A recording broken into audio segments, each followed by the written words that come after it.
We are ready to go whenever you guys are. Dr. Philip Steer is online. Ready? We're ready. Thanks very much, Karen. Are we recording? Are we live? You are live. There you go. Good. This way. This way. Try and get into the picture. Perfect. So. Proves it's live. Right. Professor Steer, good afternoon to you. Good afternoon to you, welcome Peter. from Cape Town. Thank you. It's always Ladies and welcome in gentlemen, Cape Town. It's a beautiful day here in Cape Town full. It's blue skies, not a cloud in sight. It's a beautiful warm day.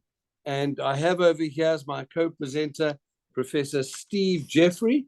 And he too is the director of the Pelvic Floor Foundation of South Africa.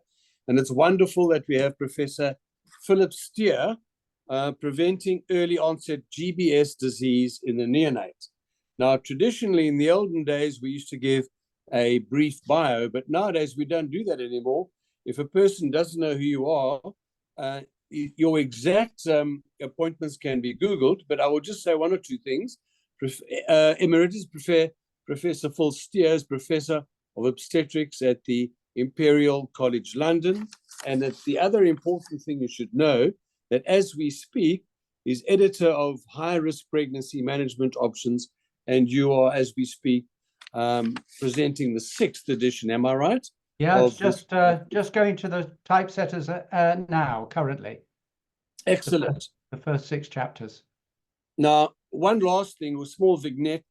We did the FIGO 2009 presentation and meeting here in Cape Town, and we needed an opening speaker. At that stage, I said, Zephanie van der Space, I said to her, what about Nelson Mandela as being a good person to open the FIGO? And she said yes. So she wrote to his agent and said, would Nelson Mandela be available, and can you send his bio? And the agent said, well, no one, no, everybody knows who Nelson Mandela is. We don't send bios out. And that's what I thought too. Phil, was when I saw Karen, give your bio over here, everybody knows you, and you don't need an introduction to anybody here in Cape Town. So it's wonderful that we can have you here this afternoon, obstetricians working to prevent early onset GBS disease in the neonate. This is a series we're having of webinars. Last week, we had influenza vaccination in pregnancy. And next week, it's burnout and impairment in doctors, presented by Bavi Vistiningham. So without further waste of time, Steve, would you like to say a few words? Yeah, thanks very much. We're looking forward to hearing a very important topic. And I know the GBS is still very much a very topical and very important subject which doesn't get enough attention. And we're looking forward to hearing that tonight. Phil, will you be going to SASOG at all, which is in August in Sun City?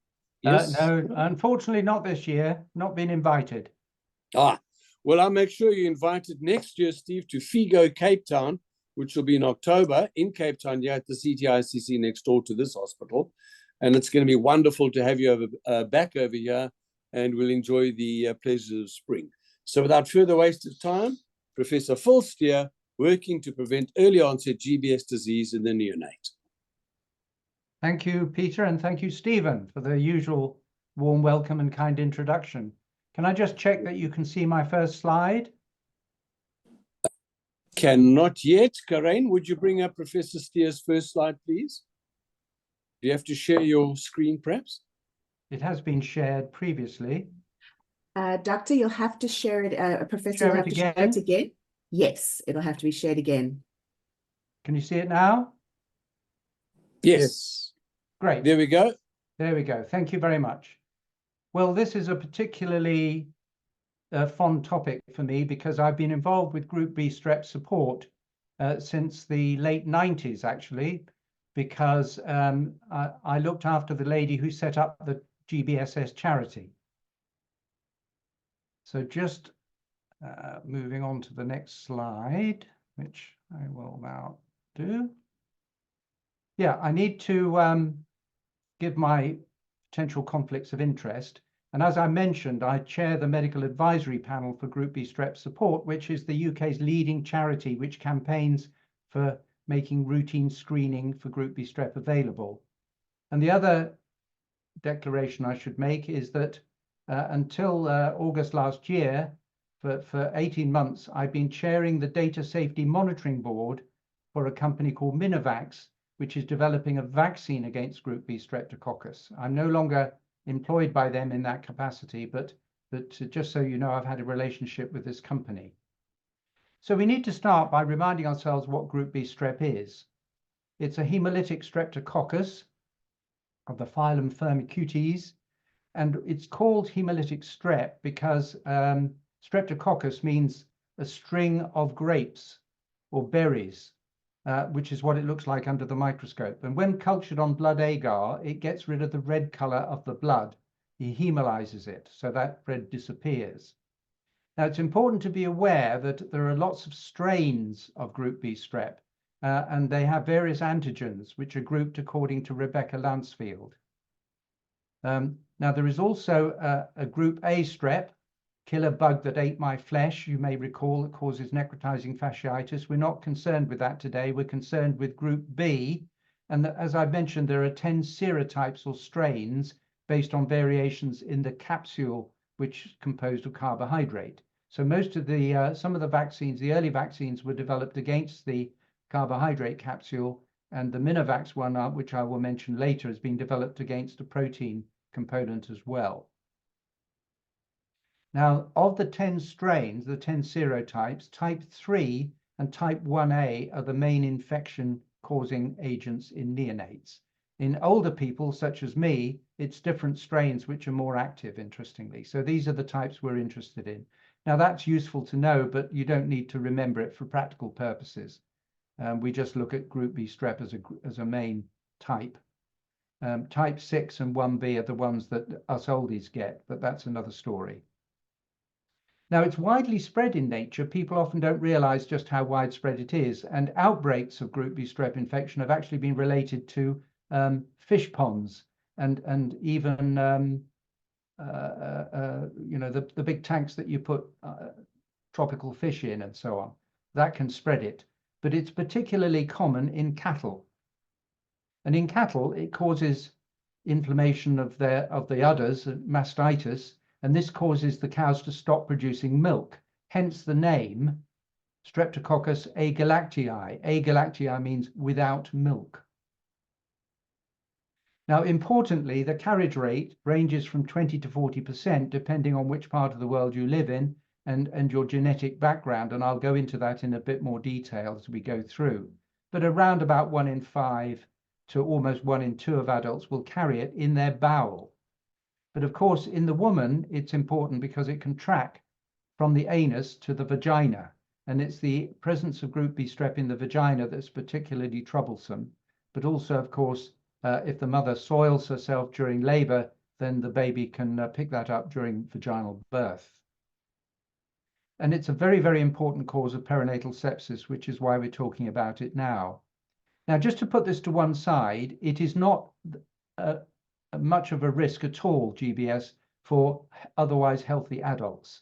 So if we look at maternal disease, we don't have data for developing countries, but overall, the best estimate has been about 0.38 per 1,000 pregnancies, but the mortality rate is extremely low, even if you're infected. So the overall maternal mortality due to Group B strep is 1 in 1.3 million. So we can pretty much put maternal infections to one side, unless that maternal infection then leads to an infected neonate. And in that case, the mortality for the baby is about 11%.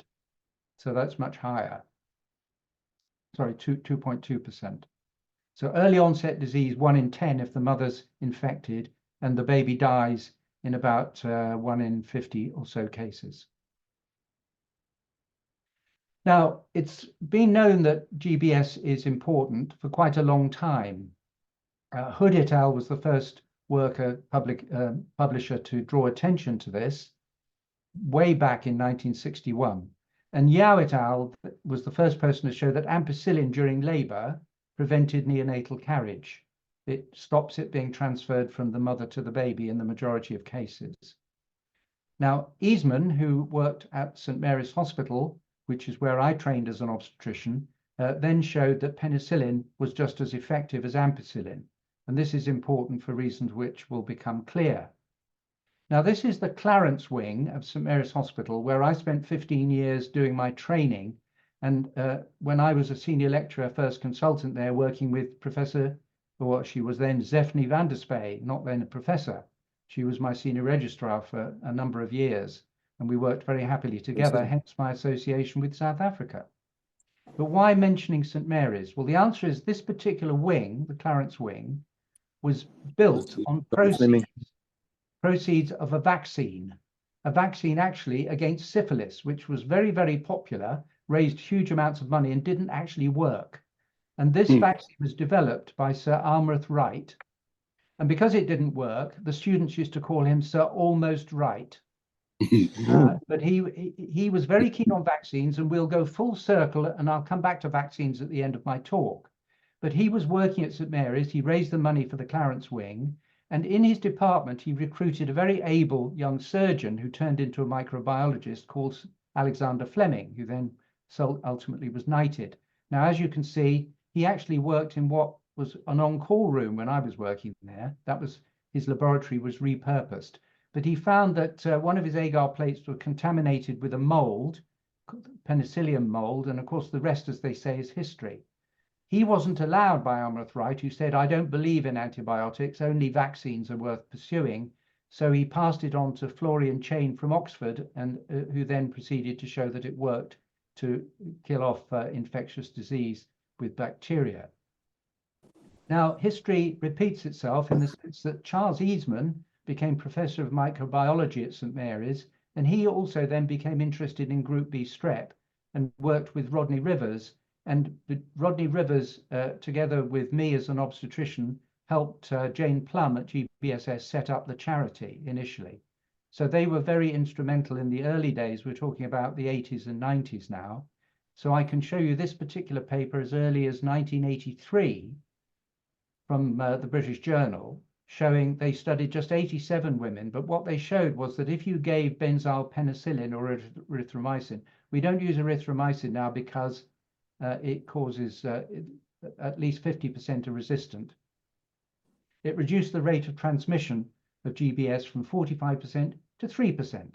So it's very, very effective. And we're very lucky that benzyl penicillin is extremely effective against group B strep, and group B strep has never become systematically resistant to it. There are occasionally reports of some group strains that are a little bit less sensitive, but it's never developed full-blown resistance, which has been very lucky. So we can go on using benzyl penicillin. Very fortunate.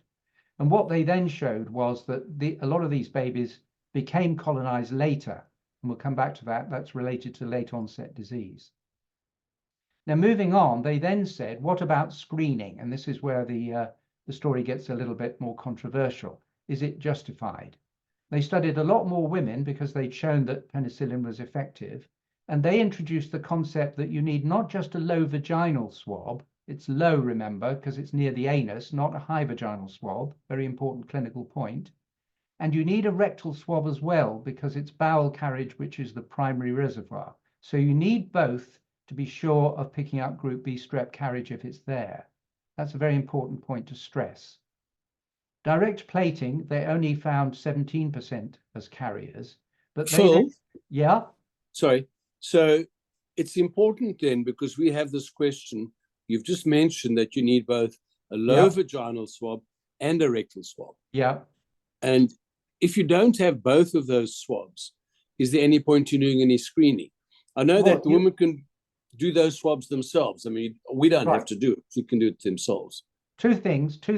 Firstly, you will pick up about half if you just do a low vaginal swab. The rectal swab will increase your pickup rate. It will almost double it. So that's important. Some people have advocated doing a perineal swab, but that, of course, depends on how careful the woman is with her hygiene. So it's not a guarantee. It's a bit controversial. I think really to be safe, you need to do the vaginal and the rectal. And you can do it with one swab. Obviously, you do the vaginal one first, and then just pop it round the back into the, just pop it just inside the anal canal will do. Right. And people can Okay. do, there are, I've just reviewed about 230 papers actually, because I'm now chairing the college, the latest revision of the college guidelines on this. There are now a series of papers showing that women, if properly instructed, can take the swabs just as effectively as a health professional. So you don't need to charge them for doing it yourself. You can actually ask them to do it. And in fact, in the UK currently, a lot of women get, because there's no routine national screening, they go to the doctor's laboratory and pay. It's about £50, and they do it themselves. And that's, so the important thing is it's reliable if they do it themselves, if they've been properly instructed. So all you have to do is hand the woman at an antenatal visit, preferably in the end of the third trimester. That's what my wife does. She says, here's a swab. Next time you come back, I want that swab. And then I'll just pop it off to the lab. So they do it themselves at home. Do it themselves. Doesn't have to go up into the vagina. Just the low vagina is fine. And then just pop it into the, most women hardly don't really feel it. I mean, it's very simple, just inside the anal canal. Yeah. Assuming they know where that is, of course. Yeah, of course. Right. So now what they then showed in this paper was that would predict 92% of intrapartum carriage, because the test is valid. We now know that it's valid for about 4 or 5 weeks. Gradually, it becomes less reliable because a few women will lose the carriage rate and a few women will develop it. If you wait for 4 weeks, about 5% of women will stop being carriers, and 5% of women who were negative will become carriers. So the accuracy gradually decreases the longer the gap. Hence the discussion, which will come to. Yeah. So when would you take it? Are we going to come to that? When's the best? Yeah. Well, the original, yes, I'll come to that. Okay, thank you. I'll come to that. It's an important discussion. Now, this was a landmark paper by Yancey et al. And again, looking at this accuracy, and they found that the sensitivity and positive predictive value are both about 87%. So basically 9 out of 10. About 1 in 10 will turn out to be not carriers that were predicted to be, and vice versa, particularly if they go post-8, so the longer it goes. Hence, we now recommend not doing it until 36 weeks for reasons that you'll appreciate, because the current recommendations that all women in preterm labor, before 37 weeks that is, should have intravenous penicillin. That's the current RCOG recommendation. So there's no point in screening them before that, because they're all going to get what's called intrapartum antibiotic prophylaxis, or IAP. They'll all get it automatically if they're having a preterm labor. So the specificity and negative predictive value are pretty high. Only 4% will switch to being positive that were negative.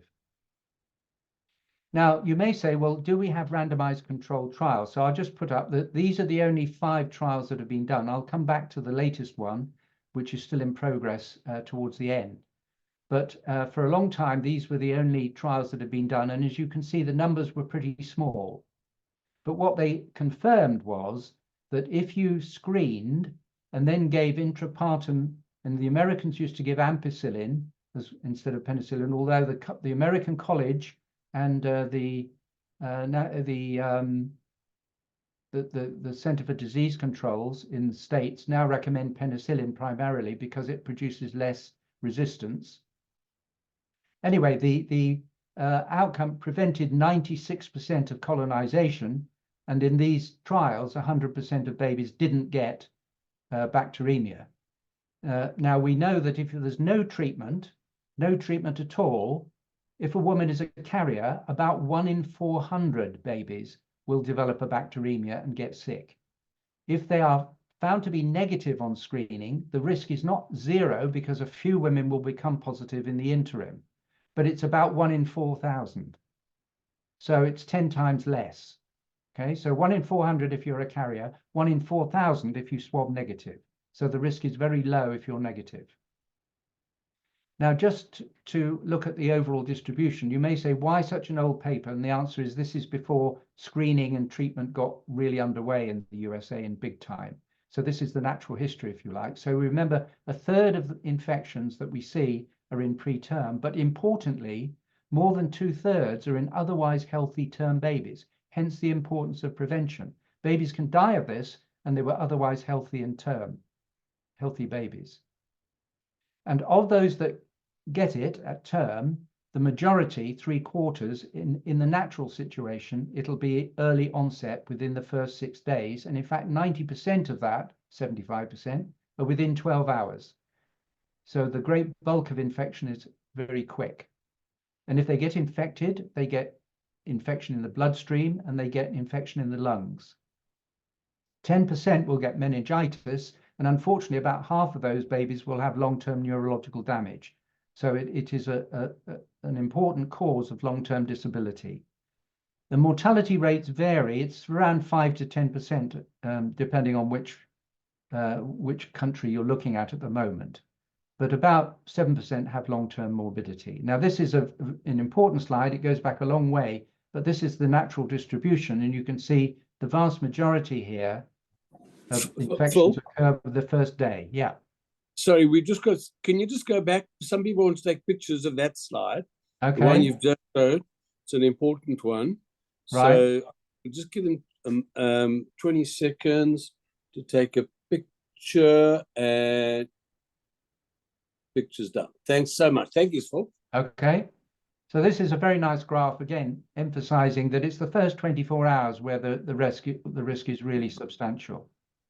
Okay, so that's late onset we'll talk a little bit about, but unfortunately, prophylaxis, IAP, works brilliantly for preventing this the first week. Doesn't have any effect on this, and this is where the vaccines will come in, and we'll come back to that later. Just to give you some idea of the importance of it, of all the neonatal infections that occurred in this particular year in England and Wales, a whole third were down to group B strep. So it's easily the most important. And of course, it has a relatively high fatality rate. That's why it's so important. Now, whereabouts in the world is it important? Now, most of the world is white. We don't have any data. Where we have data is this sort of salmon color. So you can see South America has some, Canada has some. Hotspots, USA, UK, and South Africa. So we have something unfortunate that binds us together more than just friendship. And so this is why it's particularly relevant. It's been shown in multiple studies, partly because you do the studies and lots of other African countries don't, I have to say, but nonetheless, it is a major problem in South Africa. Now, looking at, this is a global neonatal disease, early onset ratio, late onset is more, so it's 2/3 is early onset, even with prophylaxis. In the total population, I've already mentioned that early onset disease is only about 1 in 2,500. If you screen positive, I remember it was 1 in 400, and if you screen negative, it's 1 in 4,000. So this is in the overall population.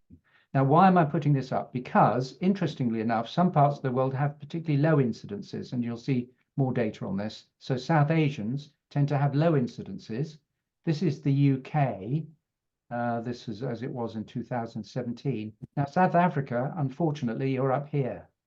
So this is per 1,000, so 1 in 1,000 average of the whole population. This is not people screening positive. This is the average, including screen negative people. And the Caribbean has the highest incidence recorded in the world of 1.47.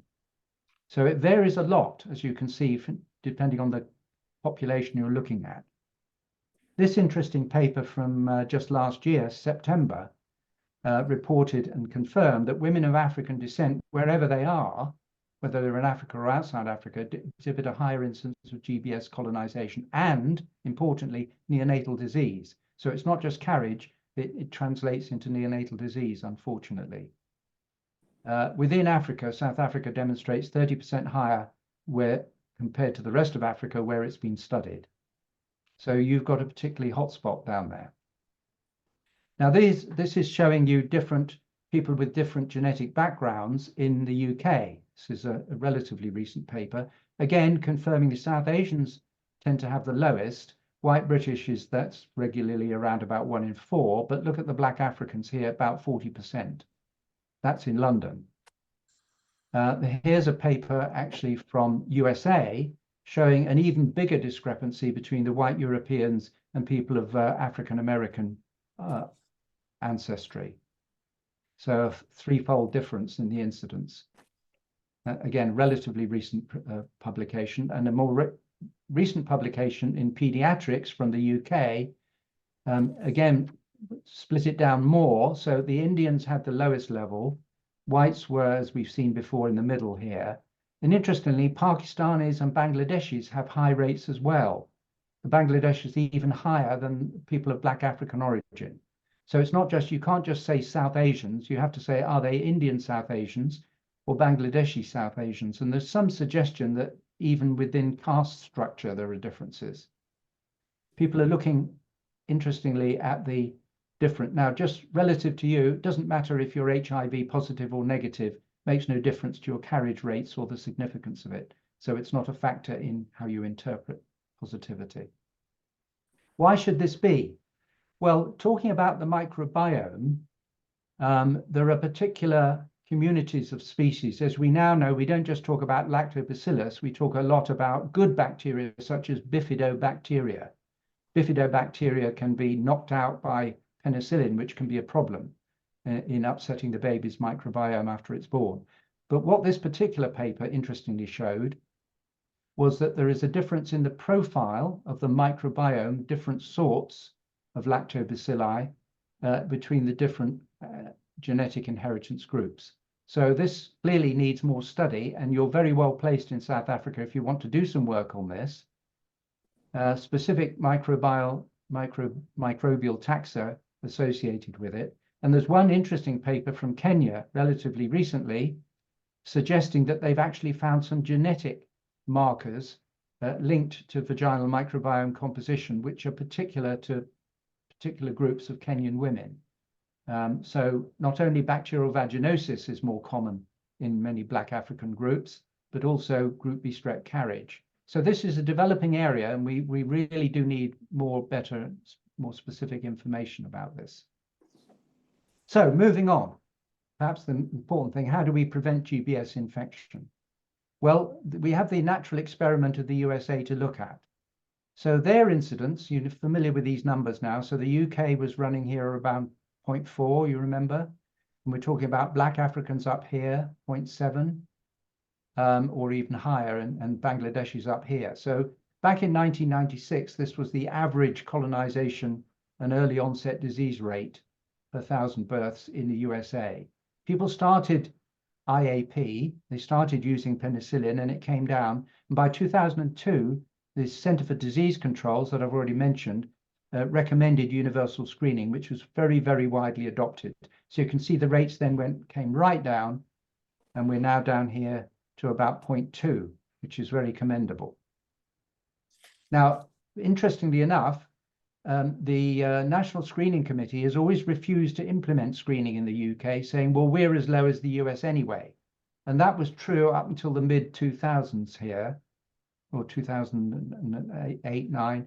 And then routine reporting levels have just gone up and up and up and up. Until we're actually 2.5 times the level. So this is just with risk factor screening, and I'll come back to what the risk factors are in a minute. Interestingly, it's suddenly dropping, and we're not sure what this is. Is this due to change in behavior in the pandemic? Is this due to the fact that the actual carriage rate has altered during the pandemic? Or is it due to a big multi-center trial which is involving about half the maternity units in the UK, the big maternity units, which is testing out screening? We don't know yet, so watch this space. We'll have to find out what happens. But certainly, risk factor screening was not working in the UK. The British Paediatric Surveillance Unit did 2 very specific investigations, looking at in great detail, picking up every possible case, and you can see that routine reporting tends to underestimate anyway. So they're going to be doing another one shortly. So we'll see where we're at. Be interesting to see if it reflects this value or this value. But you need similar figures to know, for South Africa to know what's going on in your country. Now, the BPSU study, again, gave us some useful information about the sequelae. So the early onset about 11% developed meningitis and about 5% died. So the mortality rate was 5%. Now with late onset, which is what we can't prevent, that's more than a week, and it disappears, the incidence, after about 3 months, it's vanishingly rare. So we're looking here at about 0.37 per thousand, and this is where the vaccination might come in, hopefully, and much higher rate of meningitis and mortality. So particularly nasty, but unsolved problem at the moment. Now, Gopal Rao, who is the microbiologist who's on our advisory committee at GBSS, did a very interesting study which was published 5 or 6 years ago now in BMJ Open, and he showed that most women accepted screening. The carriage rate was 29%, and the early onset disease was 0.99 per thousand before screening, but it fell by 2/3 during the screening. So this was showing that this was in Northwick Park Hospital in northwest London, very effective in the UK. In women who actually screened, it fell to 0.16 per thousand, an 84% reduction on what was previously there. And this is matching the American experience as well. So an 80 to 90% reduction with IAP following screening. Now, this important paper looked at all the observational studies. So I've said that we only had those 5 randomized trials, and the last one being a long time ago. So they looked at all the observational studies comparing risk-based, so just giving penicillin when you think there might be a problem, to actually screening, comparing the two, universal screening. So if we look at the screening versus the risk factor approach, the risk ratio was 0.43. In other words, you got a 55% reduction in the incidence if you use screening compared with just using risk factors. Screening versus nothing was 0.31, so it was 70% reduction. Risk factor approach versus nothing was not statistically significant. So this was clear evidence from the observational studies and huge numbers, as you can see, that it was important that screening worked. People have often said, if you do screening, you'll give all these women antibiotics. In fact, if you find that 30% are carriers, that's how many you're going to give antibiotics to.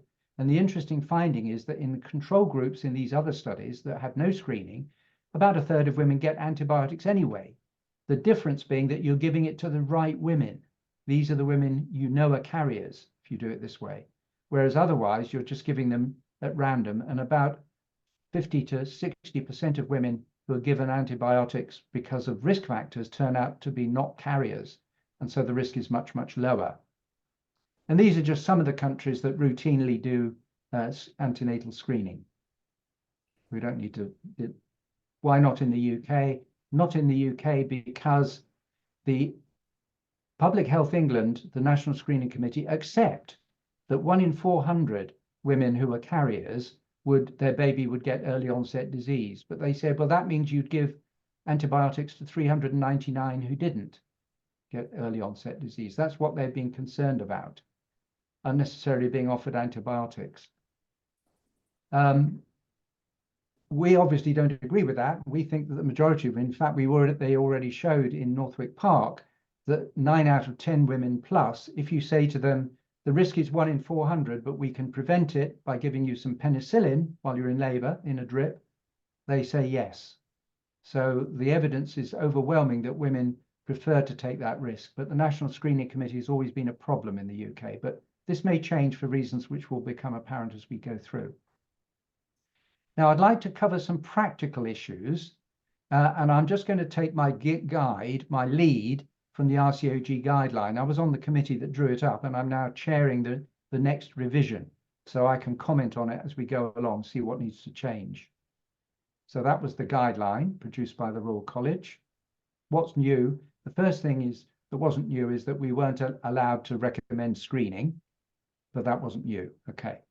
So, very important recommendation. Clinicians should be aware of the clinical risk factors. If you're not screening, what are the clinical risk factors that place women at increased risk of early onset disease? Very important. Now, you might think that we already published that, but you can see this was a new recommendation, surprisingly. So what were they? If you've had a previous baby with GBS disease, and I've just read a paper, in fact, this morning that says if you've had a previous baby with GBS disease and you don't do anything, there's a 50% chance the mother will be a carrier in the next pregnancy. And if she's then had another pregnancy, it'll be 60% and then it'll be 70%. So the risk seems to go up the more pregnancies she has with previous carriage. So previous baby affected, definitely give IAP. If you do a swab for any other reason, and the bacteriologist says, I found group B strep, and this can be a urine infection or any swab for thrush or anything. If the microbiologist says, I found group B strep, you must recommend penicillin IAP. We'll come back to so-called anaphylaxis in a moment. And I've already mentioned that all preterm births are now recommended to have IAP. So the women would automatically get penicillin. So that's the group given penicillin IAP. Phil, Yeah. So you said penicillin. Which specific penicillin intravenously? I'll come to that. Are you coming to that? Okay. That's the next slide, I think. Sorry. The recommended. Now, the broad spectrum, obviously, you would give a broad spectrum if you suspect chorioamnionitis, because then it's not just group B strep you're worried about. Okay, so those are relatively straightforward. What about prolonged rupture of membranes? I will come to the dosage of the recommendation in a minute. So women who are known GBS carriers and have ruptured membranes should be offered immediate IAP and immediate induction of labor. Okay, that's straightforward. If you don't know whether she's a carrier, this is where it gets tricky. Do you offer induction of labor immediately or expectant management up to 24 hours? And the answer is, we recommended that women be given the choice. And you might look at her background and think, is this lady likely to be a carrier? My personal clinical opinion is that there's no advantage in waiting longer than 8 hours anyway, so why take that risk? But that's my personal opinion. And we've already said for preterm babies, they have IAP. What if they have ruptured membranes and no labor? Well, for those more than 34 weeks, if you find that they're a group B, if you know they're a group B strep carrier, you probably want to induce them a bit early, not leave them around. Increasingly, there are papers now reporting people who are being screened. So they come in with ruptured membranes, not in labor. You do a PCR test, you can get the result within an hour, within 60 minutes. And then if she's positive, you can think about recommending delivery. Before 34 weeks, it's probably better to wait. In other words, the disadvantages of preterm birth are greater than the risk of getting GBS infection. So we don't recommend testing necessarily for women with preterm rupture of membranes. There's no particular reason to be concerned if they're particularly before 34 weeks. But if they start to labor, you should immediately give them IAP.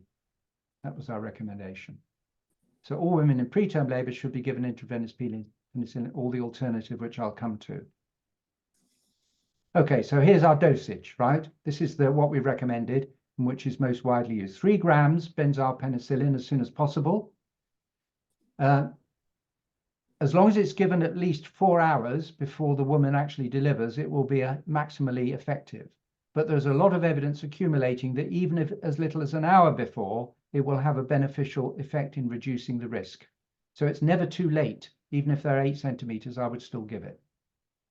Then you give it 1.5 grams 4 hourly until delivery. Okay, so optimal before 4. But now, if they say they're allergic to penicillin and you don't know anything about their allergy, you should be giving cefuroxime. It used to be clindamycin, but about 40% of strains are now resistant. So we no longer recommend clindamycin. We give cefuroxime instead. And there have been some interesting new papers just come out. I don't have time to put them all into slides, but showing that there's one in an American conference just been published in the last few days, showing that if women say they're allergic to penicillin, and you investigate them with a challenge test, either oral penicillin and then observe them for a couple of hours, or you can do a skin patch test, turns out that 95% of people are either not allergic or their allergy's gone away. So in a lot of units in the States, if someone says they're allergic to penicillin, they now routinely test it, and their perception is corrected if it turns out they're not allergic. About 10% of women say they are, and only about 5% of those, so about less than 1% actually are. Now, if the allergy to beta-lactams is severe, then instead of giving cefuroxime, it has been reported that there's a cross-reactivity in a few cases. The guidelines said vancomycin. Although again, a paper that's literally come out this week is suggesting that actually the risk of a serious reaction, even if the woman is allergic to penicillin, is very low with cefuroxime. So some places have stopped doing this. Problem is we don't exactly know how effective this is. The data are not perfect. It probably works, but we're not 100% sure. Cefuroxime almost certainly does. Okay, so I've mentioned the growing resistance to clindamycin. In 2022, it was already up to 34%. So that's the recommendation for cephalosporin. So if you want to say, well, what's the high risk? I would say anyone who's had these symptoms previously, you could probably think about giving vancomycin instead of the cephalosporin. But if they haven't had these, you're pretty safe to give the cephalosporin, even if they say they're allergic to penicillin. Okay, so a little bit of sophistication required here. Maternal request is not an indication in the UK, but it is elsewhere in the world. So that's another thing we hope to change. And if the woman comes in and says, I've had a private test, we actually had to recommend in the guidelines that you take notice of it. There were 1 or 2 units who were ignoring it completely, unfortunately. Right, so if previous pregnancy, she was a carrier, she's likely to get it again. So you can either simply say, yeah, you're likely to be a carrier, so have IAP. But if you don't want penicillin, we can always test you again in late pregnancy and then offer it if you're still positive. Okay, so we're offering it. And it mentions here 35 to 37 weeks. In fact, in the new edition, I can tell you that we're going to recommend that this be changed to 36 to 37, because that gives you a week before your 37 weeks. If you do it at 35 weeks and the woman goes into labor a week later, she's going to get IAP anyway, so there's no point in screening them. Just to remind you, lower vagina and anorectum, keep coming back to that after collection. Now, the next thing, as you saw from that early paper from the St. Mary's, that you should put them, once you've got them to the lab, into enriched culture medium. There are various types of enriched culture medium. It helps the group B strep to grow, and you'll get a much better pickup rate. It will increase the pickup rate by about 25 to 30%, which is why if you do a swab, you should always put on the request form, I am doing this swab to test for group B strep or GBS, because then they should automatically use an enriched culture medium. It doesn't cost any more. It's no more expensive. It's just different. If you don't put that, they may just culture for bacterial vaginosis or thrush or something, in which case you may miss group B strep when it's present. So another very important clinical point here. So the most widely enriched culture medium is we don't need to go into the details, but just to emphasize that you need to use enriched medium to get a really reliable result. There's no problem about letting women give birth in water if they wish. There's no evidence that membrane sweeping is contraindicated. And having just read the 230 abstracts to decide what we're going to review for the next edition of the guidelines, I can tell you that putting in a balloon catheter is not to induce labor is not contraindicated either. There's no evidence that it increases the infection rate. So you can do membrane sweeping, you can put in a balloon to induce labor if you know the woman is a carrier, but as soon as she starts to labor or the membranes rupture, that's when you start the IAP. What about neonatal? Term babies that are clinically well, and if they've had the IAP effectively for at least 4 hours, you don't need to keep them for special observation. This is another very important point. A lot of these babies get over-investigated, or they get stuck in a nursery, or somebody comes and looks at them every half an hour. It's not thought to be necessary, provided the mother has had the IAP appropriately, or of course, if she's known to be negative as well. If she's declined IAP, then the baby should be monitored for at least 12 hours and shouldn't go home early. So what do you do if she's at risk and is not known to be negative and has not had IAP, then you do it 1, 2, and then too early until 12 hours. That's the current recommendation. I think that's likely to stay the same. If the baby shows any signs, you give them penicillin, that's obvious, but neonatologists always add gentamicin just to give you the gram-negative cover. Very, very important. There's lots of evidence now that babies can very rarely become infected with group B strep from carriage administration through the breast milk, but this is very unlikely to cause illness because the bacteria are neutralized in the stomach by the gastric acid. So breastfeeding is not a risk, even if the women are carriers. So carrier women should be encouraged to breastfeed because that helps to normalize their microbiome. If you want a nice free leaflet that you can give, this is freely available on the RCOG website, and it's all in nice, easy to understand language by Jane Plum and her colleagues, making sure that 99% of women can understand what it says. So this is quite useful for professionals as well, but particularly for the mums. So are there any risks to antibiotic prophylaxis? Well, I've already said GBS has always remained sensitive. So we can forget that as far as penicillin is concerned. What about anaphylaxis? I've already said it's not a significant risk. And indeed, when screening was first introduced, in the States, they looked at the first 1.8 million and there were no deaths from anaphylaxis.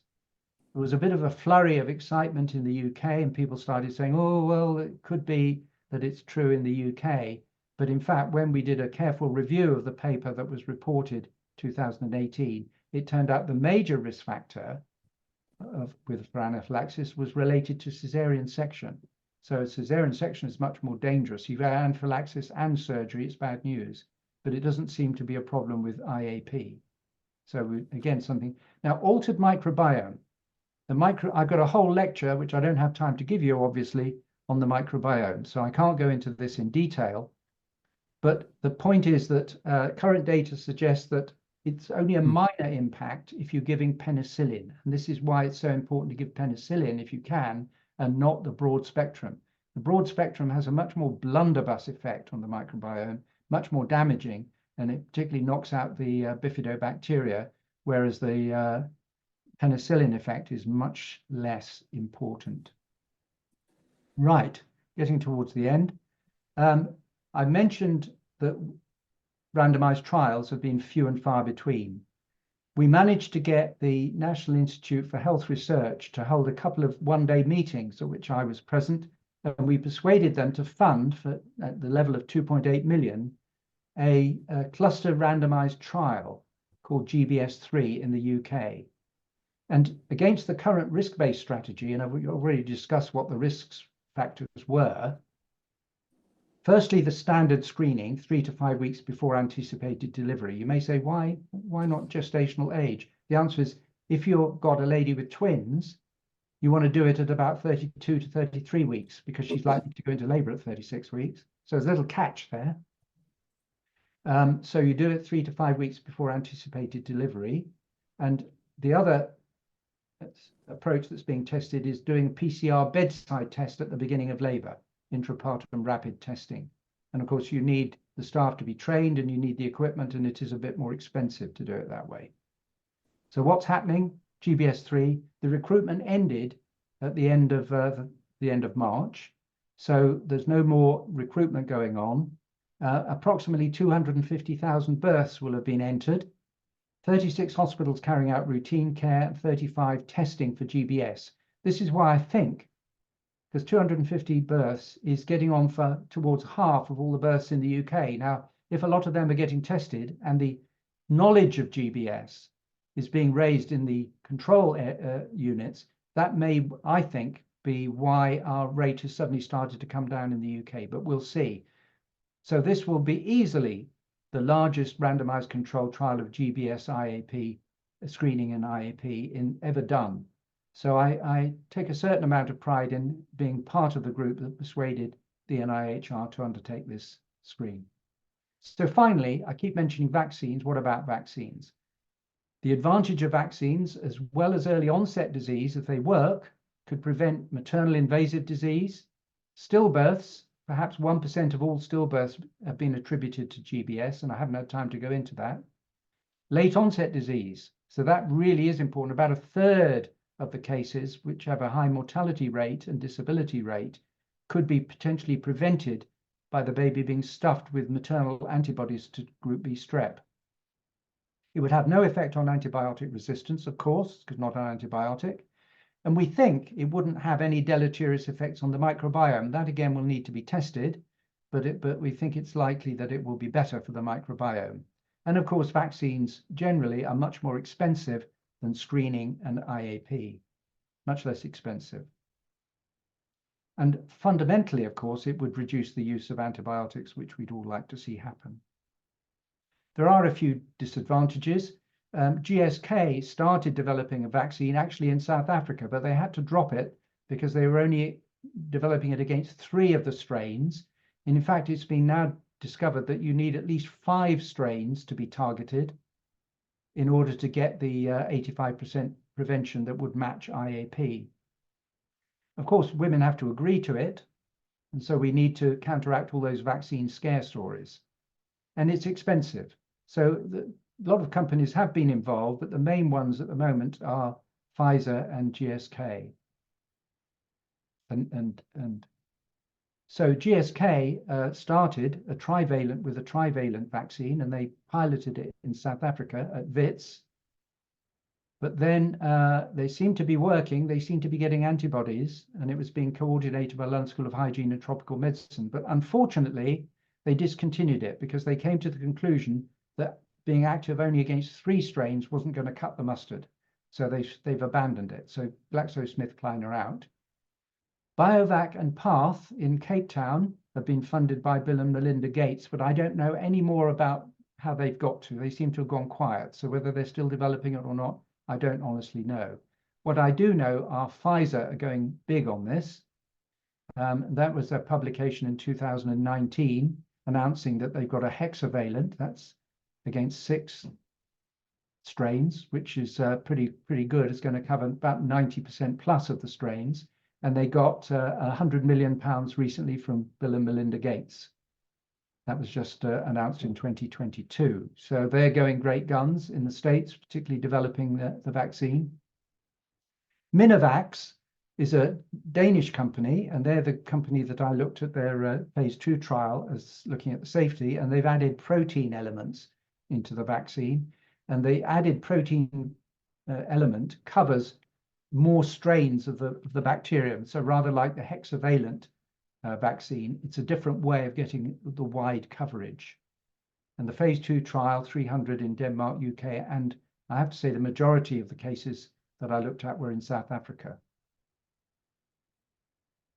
If you want a really good review article on vaccines, this one has just come out on March the 6th this year in the International Journal, Maternal GBS Vaccination for Preventing Group B Strep.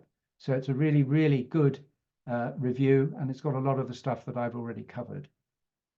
Coming up on the 15th of May, if you want to go to this particular website, we're doing an all-day seminar. We do them annually now on Group B Strep, and as a reduced cost for lower middle income country professionals. It's only about £35, I think, for the whole day, and you get access for 3 months to all the talks. So that's coming up. And I can announce that we've now officially been commissioned by Elsevier, Jane Plum and I, she's the chief executive for GBSS, to write a book on Group B Strep in pregnancy, childbirth, and the neonatal period. So hopefully that'll be coming out in about 18 months. So I'll get my advertising in early. So conclusions. It's a very important preventable cause of perinatal morbidity and mortality. IAP can prevent up to 80% of that illness in many countries where they've adopted screening. A risk factor approach, I think, doesn't work. You end up giving as much antibiotics, but to the wrong people because you don't know which ones are actually carriers. And the GBS3 trial, we hope the first results will be coming out in about 6 to 9 months' time. So we're all very excited to see those. Concern about the widespread use of IAP has highlighted the importance of accelerating vaccine development. And at last, we do seem to be getting near the end in terms of vaccine development. We know it produces lots of antibodies, the vaccine. We we'll have to wait and see whether it actually prevents disease, but we're very optimistic that it will. So there we are. Thank you for your attention. Any questions? Professor Steer, thank you very much indeed. There have been a few questions over here, if I may ask them. Yeah. Innocent Rafaiwa says, in the UK, how far are you in universal screening for GBS?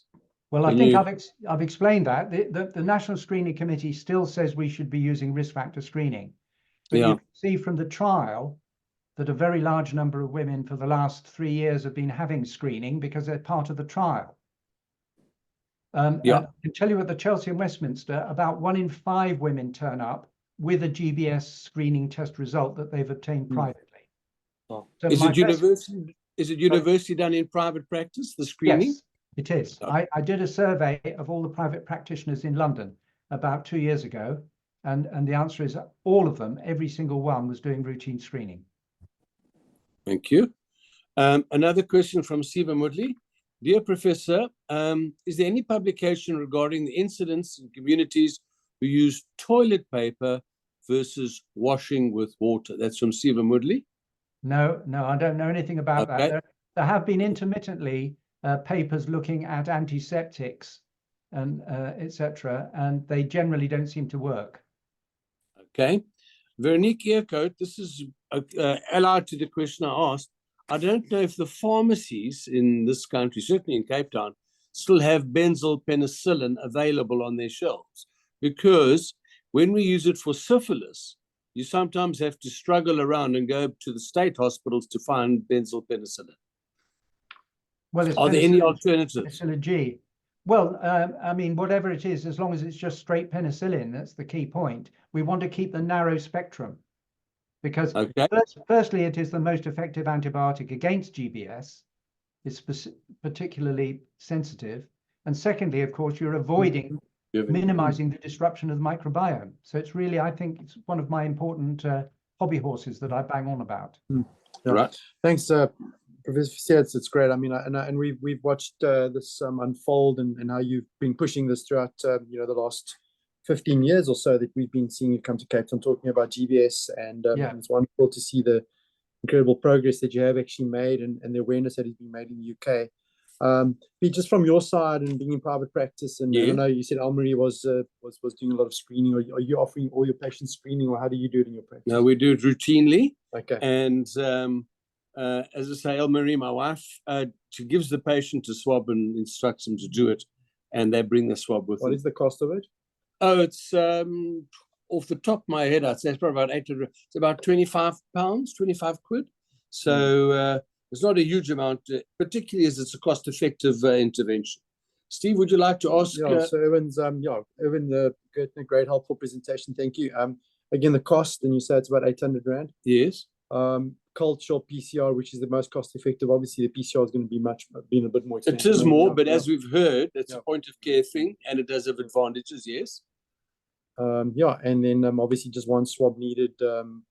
Which are taken vaginally and Steve, always remember that you must first do the vaginal swab and then the rectal swab. I mean, it's like the old joke about when you go to the army and you've got tonsillitis and they paint piles with iodine and they paint tonsils with iodine. You always ask if you can have your tonsils painted first before the chap in the next bed has his piles painted. There we go. So it's exactly the same idea over there. Great job. Great.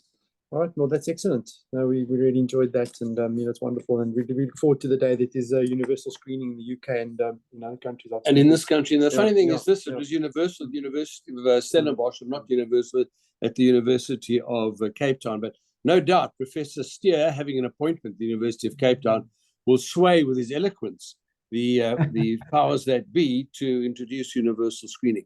Professor Steer, you've been absolutely wonderful and professional as always. 17:59. We're about to run out of bandwidth, and I'm hoping that we can perhaps sign you up for that wonderful talk on the fetal biome and the maternal biome, because it's a fascinating. It's unfolding every week. There's something new, and the placental biome is something also that we'd like to talk about. Would you be available someday, perhaps in the second half of this year, to broach the topic? So. Yes, we've got Gordon Smith from Cambridge talking about some fascinating studies on GBS and the placenta at our conference. So I shall be fully Right. formed very shortly. Okay, great. We'd love to hear that. I mean, it's such an important topic as well. Yeah, So- well, so thanks so Professor much. C, on Yeah. behalf of the Pelvic Floor Foundation of South Africa, we look forward certainly to seeing you in Cape Town in October next year. Book your air ticket, and it's going to be wonderful having you again in the second half of this year, speaking about the biome. So, on behalf of all of us here in Cape Town, it's a wonderful evening, and Professor Steer, as always, thank you very much indeed, and goodbye and good night. Thank you, Thank everybody. you. Bye-bye. Bye. Bye.